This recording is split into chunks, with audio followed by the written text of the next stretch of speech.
Welcome to Zen Game, where we go inside the world of college sports. I'm in Denton, Texas with Drew Mestemaker and Miles Coleman, and you guys have been longtime friends and teammates leading up to today. When did you guys meet for the first time? You guys going to a high school together. It could have been a long, long time ago. Yeah, we always kind of knew each other growing up. I mean, we went to elementary schools 10 minutes away from each other. We have mutual friends, and we've always been friends. And I remember playing Miles and Pop Warner whenever I was in fourth, fifth grade. So it's been a while. And back to sixth grade, were you guys have a good connection back then? Was it was it, Yeah, was Yeah, it, we was it did. working We in the did. Pop we Warner we've league at that always we've moment? always had a special connection, and we knew we could always do something special at a high level, and it's always been a dream of ours. And so you get to ninth grade at Vandergrift, and you have so many people in front of you. I was going down, looking down the list. It wasn't just Deuce. Yeah. It was a hell of a group of quarterbacks. hmm What can you say about these guys that were in front of you during this whole run, and what did you get to learn from them? Because probably even you know a lot more than I do. Obviously, you were living through it. My freshman year, obviously, I wanted to be on A team, but I was on B team, and I always say we had the best freshman B team of all time. 0 points allowed. No way. Yep, How many no games was that points. over? 10 games. 10 So games, no 10 points. games, 0 Dominant. points allowed. Yeah.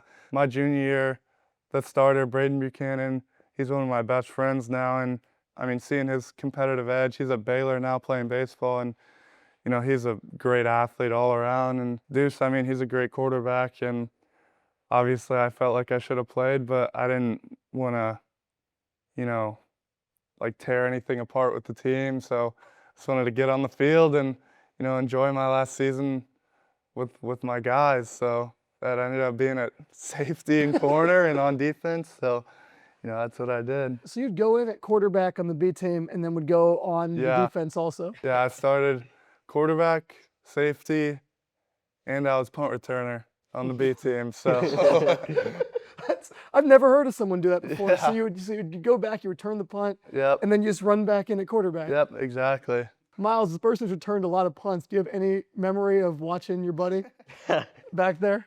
I do have a little bit of memory. But Drew, he's always been a playmaker with the ball in his hands. Like, I remember even Pop Warner, like, he played receiver back in Pop Warner, and I'd have to guard him, and he would make me look stupid out there. And just, see him out there returning punts, just doing anything to make the team or just to help the team out. It's really inspiring, and I just look up to him. I think that's one of the things that kind of helped you guys acclimate to here was the fact that you had that familiarity coming in. Yeah, for sure. I mean, as a walk-on, I didn't know, I was just trying to make the travel squad coming in like over the summer. I was like, I just want to be part of the team, do whatever. And, getting out there on the field, I'm nervous. It's first time, I haven't played quarterback in 3 years. And, coming out here and I'm like, Miles is my guy. And I've always, had a connection with Miles. And so just looking for Miles whenever I'm out there on the field, it kind of gives you a little safety blanket out there. And, whenever I'm stressed out or anything, just get the ball to Miles. How much work were you guys doing outside of practice together also? Because I mean, you obviously have the connection, probably gave you an easy person to go throw balls with when you weren't practicing. Yeah, I mean, we'd go home over the weekend, over the summer, and throw there too whenever we'd go home on the weekend. And I mean, showed in the bowl game, our first ever touchdown was to each other. It's just, that's a trust we have with each other and just a connection. We always know we're going to be on the same page. Miles, you probably committed to UNT first, right? Mm-hmm. Was going to UNT, was Miles a big factor in your decision to go to UNT? Yes, it was, but also, I mean, I didn't really have many choices coming out of high school. For a while, I was debating going to a junior college out in California, and I was fully ready to go play JUCO football out in California. And then Sam Houston, actually, my tight end coach in high school, was roommates with one of the Sam Houston coaches, and he was like, "Come down, give this guy a look, talk to him, whatever." And so they did, and they offered me a walk-on spot. And then UNT came in really late and told me, like, we might have a spot for you. And obviously having Miles there, and then with Coach Morris and the success they have with offenses here, it was a no-brainer. How'd you get to a point where a school of this caliber would want you even in the quarterback room? Because it's a pretty crazy thing to think about that, you're in the American Conference, walk on or not. I mean, a whole second semester, my senior year, I was just kind of like training on my own and just doing whatever I could, what I thought would, get me ready for college football. And then I got an Instagram DM from this coach saying he's going and training quarterbacks at Lake Travis High School. I'm like, sure, I'll go throw. Like, I don't know, I'm just not doing anything else, so might as well. And so I show up and I'm like, this guy seems legit. Like, he knows what he's talking about. Like, feel like I'm throwing the ball good. And so I went a couple times and he was like, all right, we're gonna take some videos. And they were taking videos of me, and I guess they were sending them to this guy, Jeff Christensen, who's actually Patrick Mahomes' quarterback trainer, and he's up here in the area. And so he one time after the workout, he one of the guys training me there at Lake Travis handed me the phone, and it was Jeff on the phone, and I was like, I recognized him from that quarterback Netflix show. I was like, oh, what's going on? And I didn't know what was going on. He was like, what do you say we get you up here and we, get you throwing with me a little bit? And I was like, that sounds good to me. So came up here, threw with him, and, he's real good friends with Coach Morris. And, he told him, he was like, this guy's legit. So, I'm so grateful for Jeff to get me in the door here and give me an opportunity. And, I've always felt like I've had the skills to play at this level and just needed someone to take a chance on me, and they did, and I'm so grateful for it. And then you get to college here. You guys are working, doing your stuff to get both you guys prepped to be here, but you've you've had to take the hardest possible route to get to the spot you were in. I mean, coming in, I was probably QB6, QB5, whenever I showed up on campus. And my thing was like, I'm not gonna, earn the backup spot in one day. Like, you just gotta stack days. And, I tried to do everything I could, whether that was, showing up to extra stuff, giving it my all in the weight room, trying to be a leader. The new guys, even though we were all figuring it out, like, we didn't know what was going on. We were just trying to get through it and trying to learn what it's like to be a college athlete. But, just trying my best to just stack days. And, I've always had the confidence that, like, I'm a good quarterback, and, like, not playing didn't, like, beat down that confidence. But, just trying to come in and be the best quarterback I could and be the best, leader I could. A lot of walk-ons, the expectation for the most part is, if anything, maybe special teams, but like, it's probably not going to happen. So like, everyone kind of being in the room, there must have been a moment where everyone's kind of sitting around, or it's starting to become clear to people like, wow, we got a player here. We had a scrimmage before the Texas Tech game. Just, a young guy scrimmage. And,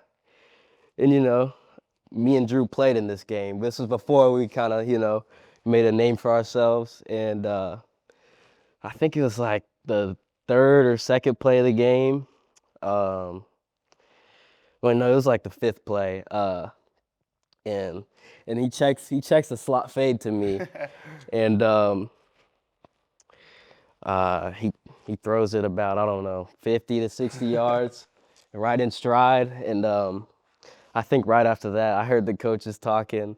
And Coach Morris was like, we gotta find a way to get these two on the field somehow. Is that your first moment getting into the game against Texas Tech? It was, yeah. It was. You hadn't started a game in quarterback since freshman year of high school.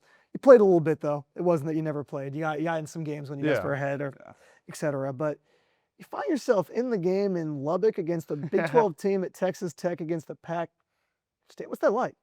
I mean, it was surreal.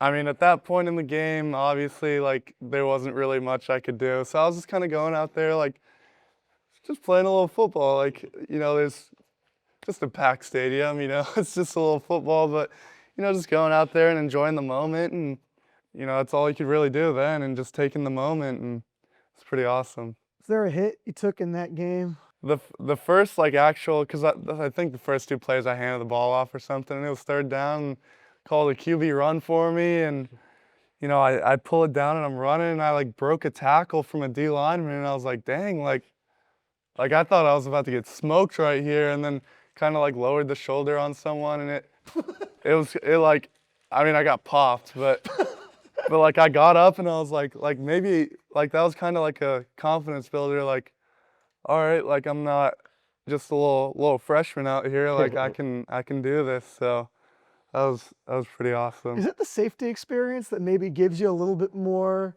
like juice in there? Because you had to be a part of so much contact at safety that maybe it doesn't feel as intimidating to take some of the hits Yeah, I as might be other honestly. guys. I mean, you know, even from when I was younger, I've always, you know, liked sticking my nose in there, and it's part of football. You know, you're gonna get hit, and it's a physical sport, so it might be a little safety and just a little love for the game that comes out sometimes, and lowering the shoulder or something every once in a while. It sounds like your feeling was like elation. You seem I thrilled mean, just to be out there. I mean, I was, and I mean, anytime I can be on the football field, if I'm getting smoked or not, I'm just happy being out there. There was a True. time in the Texas State game, I got smoked. I mean, I think the guy got ejected. I didn't even like Think he realize did, yeah. realized in the game, that he got ejected. But I was just mad I threw an incomplete pass, like, but it's just part of the game, and obviously doesn't feel good, but it's gets the blood flowing and gets the adrenaline going, and it's just part of the game. Is there an extra gratitude that you have because also when you're out there, because of all those years you experienced, what it's like not to play? For sure, for sure. I mean, that Texas State game was, that was like a high on life. Didn't even feel real. Like I think back and, I don't even remember some parts of it because I was just going, and I mean, just being out there and being able to showcase all the work I've put in, and it was awesome, and it was so much fun. Kind of into the bowl game moment. North Texas is a great season. You have the chance to both learn from a bunch of incredible players, and fortunately for a bunch of those players, it led to a number of opt-outs. For how many players opted out of that bowl game? I don't know how many for sure, but I know there was quite a It was bit. a good number, Mhm. and were practices weird?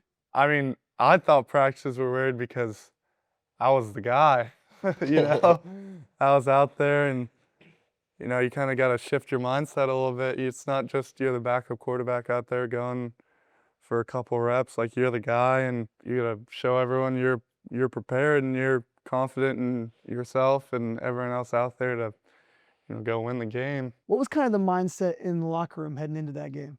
I mean, I think with the bowl prep we had, I think we had some really good bowl prep practices, and every day confidence just kept stacking and kept building. I think going into that game, everyone really believed like we had a chance to win that game, and I think if a couple things would have went differently, like we could have won that game. I mean, the game itself was just incredible for both you guys. I don't really have a lot of words to describe what happened. Miles, you go well over 100 yards, get in the end zone. Drew, over 400, get a 70-yard rushing touchdown. Just stuff that's probably not even, it's hard to even believe what you guys did in the football field. Before the game, I was nervous and everything, but to a point, like leading up to it, I was like, it's just going out there and playing football. Like I wouldn't be in this position if they didn't believe in me. If I wasn't supposed to be here. Like I'm supposed to be here, and just having that confidence in myself and the guys around me, and just going out there. And I thought I played a good game whenever, like after the game ended, but like I was more mad we lost. Like I wasn't like, oh, I threw for 390 yards or whatever. Like I was just trying to, win the game, and just happened that, put up a lot of, filled up the stat sheet. And, I remember talking with Miles. We got like 3 days off for Christmas, and we always drive back to Austin together. And, I remember talking to him in the car. I was like, I just want to open up on some run. Like I just want to get out in the open field and just run. And, I remember talking to him about that, and I was like, if I get an open field, like no one's catching me. And I remember specifically telling him that, and then getting that run.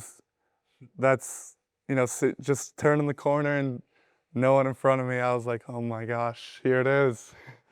And I knew as soon as I hit that open field, no one was catching me. Yeah, I just can't imagine that first touchdown. That's what you guys have been preparing for so long, and I'm sure just practices throwing together. And Miles, you get loose. It was special. That first touchdown from Drew, man. It was. I mean, it's always been a dream of mine. And then just that moment, I had a celebration for my first touchdown, and I just completely forgot because I was too excited, so I was just kind of jumping around, and then first person I found was I pointed at Drew, and then we hit a little shoulder bump, and it was just that whole game and whole experience. It was just awesome to see and witness. You're out there. It's one of the best teams in the group of 5 in college football, and you make that play. Is there kind of a, we got this, we can do this thing kind of feeling? Yeah, I mean, that first drive going out there, Coach Morris had the confidence in us to like go out there and kind of like sling it around. Like first play of the game, he kind of told me a couple days before, like we were gonna take a shot at him and kind of push the ball downfield first play of the game. And obviously going out there, I was so nervous, getting out there. But I was like, after that first play, it was just kind of like we're just playing football, and you get that first completion, and it's just like you're in the game, and it just feels normal. And then having that touchdown to Miles, it was like I saw it pre-snap. I knew where the ball was going. I mean, we'd probably thrown that ball 50 times here, Too many and times. hundreds of times back at Vandergrift, and I knew it was a touchdown as soon as I saw the coverage and whatever, and snapped the ball, threw it to him. He tracked it over the shoulder, and I was like, oh yeah, I just had to make sure he got in the end zone before I started celebrating, and ran down, found him, and I think that just kind of like set the tone for the whole day. And especially everyone on the team knows how close we are. I mean, we're with each other all the time, and so I think everyone's seeing that and seeing like just the confidence we have in each other kind of set the tone for that game. Kind of thing I want to close on here is just the position you were in, Drew. It's the position almost every college football player finds himself in by default. You guys were both there to a certain degree, although Miles, your path to playing time was a little bit easier than Drew's was. You were, you said, 6th quarterback, and a lot of people feel like they're in a position where they're never gonna see it. What advice would you give to somebody who's in the position right now where it seems the odds are completely stacked against them to show what they're capable of doing? What I thought to myself the whole time was just, I have the confidence that I can go out and make the most of my opportunity whenever I get the chance. And that's what I'd always say to myself, is just, I just need a chance. And just having the confidence in myself and the confidence in my work that I've put in. And like we can all say we love the grind, but like we all do it to like show it off, like you do it to go out and play football. Like we all want to go out there and show off our abilities on the field. And I think just having that confidence in yourself that like I can go out and do this when I get the chance, and just not being discouraged by the extra work and the extra time that'll take, and just having the confidence in yourself. Well, I think it's amazing advice, and it's been such a pleasure having you guys on the show today, and I'm looking forward to continuing to document what's going to be a very special, well, 2 special careers for both of you guys, but intersected. Sir, I'm Thank you for excited. having Thank us. you for having us. Complete pleasure.